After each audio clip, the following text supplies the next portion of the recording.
اب نبی کی گردن تیرے ہاتھ میں ہے، پتہ نہیں تو کیا کرے گا۔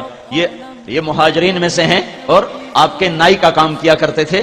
تو انہوں نے فرمایا یا رسول اللہ، یہ تو مامر کے بھاگ جاگے کہ وہ نبی کی خدمت کے لیے مقرر ہو گیا، میری کیا ہستی اوقات ہے۔ تو اس وقت آپ کے بال بڑے لمبے لمبے بال تھے، تو آپ نے دائیں طرف کے بال سارے منڈوا کر، سامنے ابو طلحہ انصاری کھڑے تھے، ان کو سارے کے سارے ان کو دے دیے، اور پھر بائیں طرف کے بال منڈوا کر صحابہ میں تقسیم کر دیے، کسی کو ملا کسی کو نہ ملا۔ اس کے بعد آپ نے غسل فرمایا، کپڑے بدلے اور کھانا پکنے کا انتظار کیا۔ جب وہ کھانا پک گیا تو اس میں سے آپ نے شوربہ بھی پیا، گوشت بھی کھایا۔ پھر آپ معاویہ رضی اللہ تعالیٰ عنہ کو اپنی اونٹنی کے پیچھے چڑھا کر آپ طواف کرنے گئے، زیارت۔ ابھی تک آپ اپنی اونٹنی قصوہ پر سوار تھے، تو لمبا سفر اس پہ ہو چکا تھا، تو اب طواف زیارت کے لیے آپ نے اپنی اونٹنی کو بدلا اور عزبا اونٹنی پر سوار ہوئے۔ عزبا وہ اونٹنی ہے آپ کی 4 اونٹنیاں تھیں، شہبا، عزبا، جدعا، قصوہ۔ آپ کی اونٹنی عزبا جس دن آپ کا انتقال ہوا تھا تو وہ ایک دم رونے لگی اور روتے روتے روتے اس کی جان نکل گئی، مر گئی۔ اسے کیسے پتا چلا کہ آج اللہ کا نبی دنیا سے چلا گیا ہے؟ آپ کا ایک گدھا تھا جس کا نام یافور تھا، یافور۔ جب اللہ کے نبی فوت ہوئے تو وہ نے چیخنا شروع کر دی اور مدینے کی گلیوں میں پاگلوں کی طرح بھاگ رہا ہے اور چیخ رہا ہے۔ آخر ایک کنویں میں جا کے چھلانگ لگائی اور جان کی بازی ہار گئے۔ اللہ، جس پر جانور قربان ہو اسے امت نے بھلا کے رکھ دیا ہے۔ سارا برے والا چھان برا ہی بن کے رہ گیا، اور اللہ کے محبوب کی پاک زندگی کتابوں میں رہ گئی۔ آپ نے اپنی اونٹنی بدلی، عزبا پہ طواف زیارت فرمایا، وہاں نماز پڑھائی، اور اس کے بعد اگلے دن دوبارہ یہ سنانے سے تھوڑا سا پیچھا میں نے پچھلا آپ کو سنایا ہے۔ اگلے دن یہ سورت نازل ہوئی، اذا جاء نصر اللہ والفتح۔ یہ قرآن کی آخری سورت ہے جو نازل ہوئی ہے، اس کے بعد کوئی سورت نازل نہیں ہوئی ہے، چند آیات ہیں، اور آخری قرآن کی آیت جس کے بعد کوئی قرآن نہیں اترا، واتقوا یوما ترجعون فیہ الی اللہ ثم توفی کل نفس بما کسبت وہم لا یظلمون۔ یہ قرآن کی آخری آیت اتری ہے۔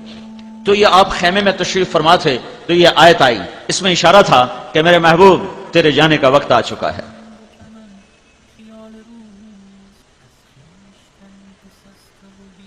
تیرے جانے کا وقت آ چکا ہے۔ فسبح بحمد ربک واستغفر، تیاری کرو۔ تو آپ اس دن نکلے ایک دم اس آیت کے اترنے کے بعد، اس سورت کے اترنے کے بعد، اور آپ نے جمرات کی رمی فرمائی، پہلا اور دوسرا اور تیسرا، ہر جمرے کو رمی، ہر شیطان کو رمی کرنے کے بعد آپ بیت اللہ کی طرف منہ فرما کے دعا مانگی آپ نے، اور یہ دعا اتنی دیر مانگی جتنی دیر میں سورہ بقرہ پڑھی جاتی ہے۔ سورہ بقرہ یہ کوئی پونے گھنٹے کی دعا آپ نے مانگی۔ پھر دوسرے شیطان کو کنکر مارے، پھر کوئی پونے گھنٹے کی دعا مانگی، پھر تیسرے شیطان کو کنکر مارے، پھر مجمع آپ کے کچھ ساتھ تھا، کچھ خیموں میں تھا، تو اب وہاں اپنی اونٹنی پر تشریف فرما ہوئے۔ ابو بکرہ رضی اللہ تعالیٰ عنہ آپ کی اونٹنی کے ایسے نیچے کھڑے تھے، ایسے منہ کے نیچے، اور اونٹنی کا لواب ابو بکرہ کے کندھے پر گر رہا تھا، یوں گر رہا تھا، انہوں نے ایسے اونٹنی کی نکیل کو پکڑا ہوا تھا۔ تو اس میں اللہ کے نبی نے یہ جملہ بولا، ایھا الناس عسى الا تلقوني بعد عامی ھذا۔ جو درد ہے اس جملے میں تمہیں بتا نہیں سکتا ہوں۔ مرنے والا جب حسرت سے دیکھتا ہے اپنی اولاد کو تو وہ جو بولتا ہے وہ الفاظ نہیں ہوتے، وہ دوری دھار کا خنجر ہوتا ہے جو قلب و جگر کو چیر کے رکھ دیتا ہے۔ تو آپ کو نظر آ گیا تھا کہ میرے رب نے میرے روانہ ہونے کا اعلان کر دیا ہے، تو سامنے اپنا گلشن تیار ہے، جو اسے مالی گلشن کو دیکھتا ہے جو چھوڑنا پڑ رہا ہو تو کیا اس کی حسرت ہوتی ہے۔ اس ایک جملے میں جو حسرتیں ہیں میں اس پر رو تو سکتا ہوں، میں اسے الفاظ میں نہیں لا سکتا۔ ایھا الناس عسى الا تلقوني بعد عامی ھذا۔ لوگو یہ میری تمہاری آخری ملاقات ہے، آج کے بعد تم مجھے دیکھ نہ پاؤ گے۔ اس 11 تاریخ کے خطبے میں اب جب مینا میں عرفات میں جب آپ کو کسی بات کی ضرورت پڑتی تھی تو ربیہ بن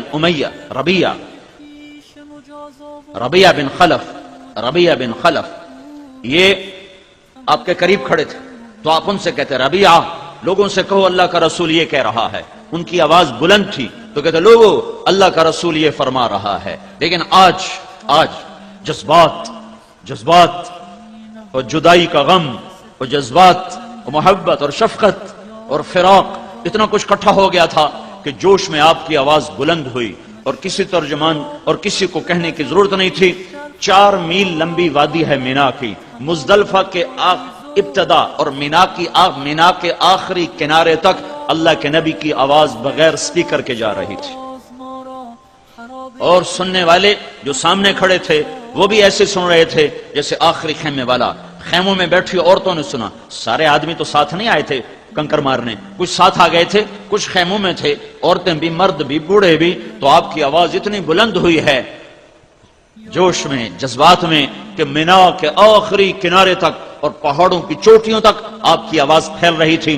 اور اس میں آپ نے یہ جملہ 3 دفعہ دہرایا, فَلْيَبَلِّغِ الشَّاهِدُ الْغَائِبُ, میرا پیغام آگے پہنچا دو, میرا پیغام آگے پہنچا دو, میرا پیغام آگے پہنچا دو. اور یہی 11 تاریخ کو آپ نے کہا, 10 کو نہیں یہ کہا, 9 کو نہیں کہا, 11 کو کہا, الا هل بلغت,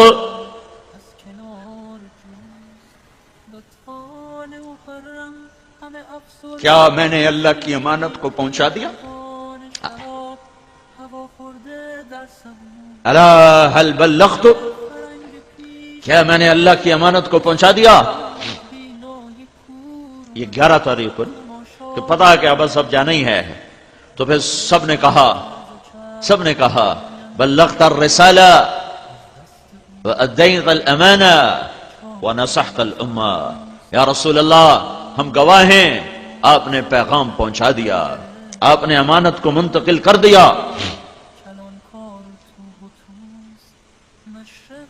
آپ نے اللہ کا پیغام پورا ہم تک منتقل کر دیا.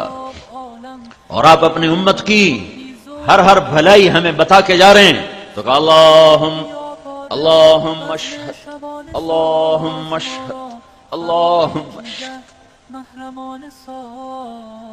اللہ گواہ ہو جا, یہ کہہ رہے ہیں میں نے تیرا پیغام پہنچا دیا ہے. یہ 11 تاریخ کو یہ تبلیغ کا کام امت کی طرف منتقل ہوا.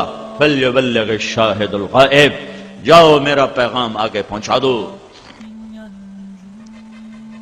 یہ تبلیغ کا کام کوئی تحریک نہیں, کوئی جماعت نہیں, یہ امت کا اصل کام ہے. جتنے دین کے کام ہیں تبلیغ کے سوا وہ طلبگاروں کے لیے ہیں, بے طلب کے لیے اس میں کوئی پیغام. ابھی ظہر کے وقت ایک شخص نے مجھ سے کہا وہ بہاڑی میں کہ میں اپنا بیٹا آپ کے مدرسے میں داخل کرانا چاہتا ہوں. میں نے کہا میرے پاس کوئی جگہ نہیں ہے, ایک بستر بچھانے کی بھی جگہ کوئی نہیں ہے, میں معافی چاہتا ہوں, میں داخل نہیں کر سکتا. دعوت ہے جس میں وسعت ہے سمندر کی طرح, جس میں اٹھان ہے بادلوں کی طرح, جس میں فیضان ہے بارش کے قطروں کی طرح, جو طلبگار پہ بھی برستا ہے, بے طلب پہ بھی برستا ہے. جو لڑکا میرے گورنمنٹ کالج لاہور میں تبلیغ کا کام کرتا تھا, نعیم الدین, اللہ اس کو بہت جزائے خیر عطا فرمائے, اس کو بے عزت کر کے کمروں سے ہم نکالتے تھے, بے عزت کر کے, دھکے دے کر. خود میں نے یوں دھکا دے کے اسے کمرے سے نکالا. میں قربان جاؤں اس کے ظرف پر کہ وہ پھر بھی ملنے آ جاتا تھا اور پھر دعوت دیتا تھا. کوئی مولوی یہ کر سکتا ہے؟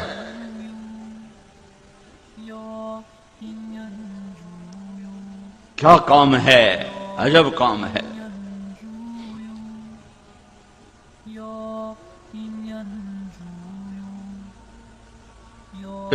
سبحان اللہ, کہ گالیاں دینے والے کے بھی پیچھے جاؤ, دھکے دینے والے کے بھی پیچھے جاؤ. نیا میں تبلیغ میں تھا تو ایک جگہ ہماری جماعت تھی, تو عمومی گشت میں ایک آدمی نے ماں بہن کی گالیاں نکالی ہم سب کو. تو ہمارا امیر کہنے لگا بھائی اپنے بھائی کے لیے دعا کرو, اس بیچارے کو پتہ کوئی نہیں ہے. اللہ اکبر, اتنا بڑا ظرف, کسی دیندار کو اوئے کر دو تو تمہیں حشر دکھا دے گا کہ تو ہے کون مجھے اوئے کہنے والا. تو میرے بھائیو 11 تاریخ کو یہ ذمہ داری امت کی طرف منتقل ہوئی ہے. بڑے تس کو احتشام کے ساتھ، بڑی آن بان کے ساتھ، بڑی ٹھاٹھ باٹھ کے ساتھ. اور سامنے صدیق بھی ہے اور سامنے وہ بھی ہے جس نے آج اللہ کے نبی کو دیکھا ہے اور اس کے بعد ساری زندگی پلٹ کے نہیں دیکھا. اس چھوٹے درجے کے صحابی سے لے کر صدیق، عثمان، علی، فاروق جیسے کھڑے ہوئے ہیں. اور سب کی طرف یہ پیغام منتقل ہو رہا ہے کہ میرے پیغام کو دنیا میں پہنچا دو. تو اس امانت کو اٹھایا ہے اور 92 ہجری یعنی 82 سال کے اندر 11 ہجری میں آپ کا انتقال ہوا ہے. اس کے بعد اگلا دن آپ کا خاموشی سے گزرا ہے. 13 تاریخ کو آپ کنکر مارنے کے بعد وہاں سے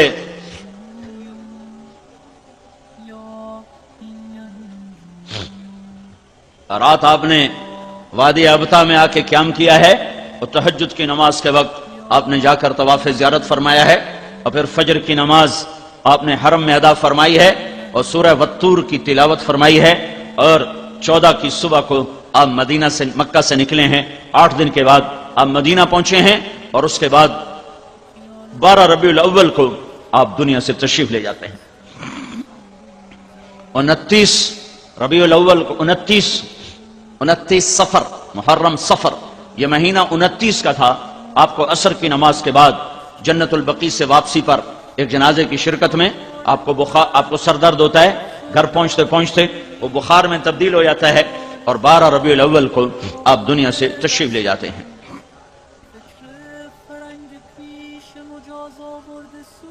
آپ کے جانے میں 5 دن باقی ہیں. تو آپ فرماتے مجھے غسل دیا جائے. آپ کو غسل دیا گیا 7 کنووں کے پانی سے. اس کے بعد آپ نے پگڑی کو پٹی کی طرح باندھا، کس کے. سر میں درد تھا اور علی و عباس کے کندھوں پہ ہاتھ رکھ کر آپ ممبر پہ تشریف فرما ہوئے. مسجد بھری ہوئی ہے. آپ نے فرمایا لوگو میں ایک زمانہ تم میں گزار کے جا رہا ہوں. میں نے کسی کا حق مارا ہو، میں نے کسی کو تھپڑ مارا ہو، میں نے کسی کو بے عزت کیا ہو تو یہ میں حاضر ہوں، مجھ سے بدلہ لے لو. آخرت میں میرے اس خلاف دعویٰ نہ کرنا. یہاں میں حاضر ہوں، میرا مال، میری جان، میری آبرو، یہاں بدلہ لینا تو لے لو، آخرت میں میرے خلاف دعویٰ نہ کرنا. تو صحابہ مسجد میں چیخ چنگاڑا مچ گیا. لیکن آپ یہ مسلسل مطالبہ فرماتے رہے اور ادھر سے مسلسل آہو بکا کی آواز تھی. پھر آپ ممبر سے اترے، آپ نے ظہر کی نماز پڑھائی اور ممبر پر بیٹھ کر پھر آپ نے اپنے بات کو دہرایا کہ میں حاضر ہوں، مجھ سے بدلہ لینا ہے لے لو، کوئی مطالبہ ہے تو کر لو. تو ایک صحابی کھڑے ہوئے، یا رسول اللہ آپ نے میرے 3 روپے دینے، 3 روپے. تو آپ نے فرمایا کس بات کے دینے ہوں گے، پر کس بات کے ہیں؟ تو اس نے عرض کی یا رسول اللہ ایک سائل آیا تھا تو آپ کے پاس تھے نہیں تو آپ نے مجھے فرمایا تھا تو آپ کی جگہ میں نے دیے تھے. کہا ہاں ٹھیک ہے. پھر آپ نے کہا فضل عباس کے بیٹے بڑے، فضل میرا قرضہ تمہارے ذمہ ہے. کہا یا رسول اللہ میرے ذمہ ہے. اس کے بعد آپ تشریف لے گئے ہیں اور آپ نماز کے لیے آ رہے ہیں. جمعرات کو عشاء کی نماز کے لیے آپ اٹھے اور پوچھا نماز ہو گئی؟ کہا جی آپ کا انتظار ہے. آپ اٹھنے لگے تو غش کھا کے گر گئے. پھر تھوڑی دیر بعد ہوش آیا تو آپ نے فرمایا نماز ہو گئی؟ کہا یا رسول اللہ آپ کا انتظار ہے. پھر آپ اٹھنے لگے، پھر غش آ گیا، پھر بستر پر گر گئے. پھر تیسری دفعہ اٹھے، پھر فرمایا نماز ہو گئی؟ کہ نہیں یا رسول اللہ آپ کا انتظار ہے. تو پھر آپ نے فرمایا ابو بکر سے کہو کہ وہ نماز پڑھائے. آج نبی کے مصلی پر غیر نبی کھڑا ہونے والا ہے. دنیا کی تاریخ میں یہ پہلی دفعہ ہونے لگا ہے کہ نبی کی جگہ پر غیر نبی آنے والا ہے. غیر نبی تو ایویں نہیں آ سکتا، بغیر انتخاب کے نہیں آ سکتا. تو ابو بکر پچھلی صفوں میں تھے، عمر پہلی صف میں تھے. تو لوگوں نے یوں سمجھا کہ نماز پڑھانی ہے، انہوں نے عمر رضی اللہ عنہ کو مصلی پہ کھڑا کر دیا. تو عمر رضی اللہ عنہ کی اللہ اکبر، تو اللہ کے نبی چارپائی پہ لیٹے اٹھ کے بیٹھ گئے اور اندر سے زور سے پکارا عمر کو پیچھے کرو اور ابو بکر کو آگے کرو. اب اللہ الا ان یکون ابا بکر، میرے رب نے کہا ہے میرے مصلی پر ابو بکر کے سوا کوئی نہیں کھڑا ہو سکتا.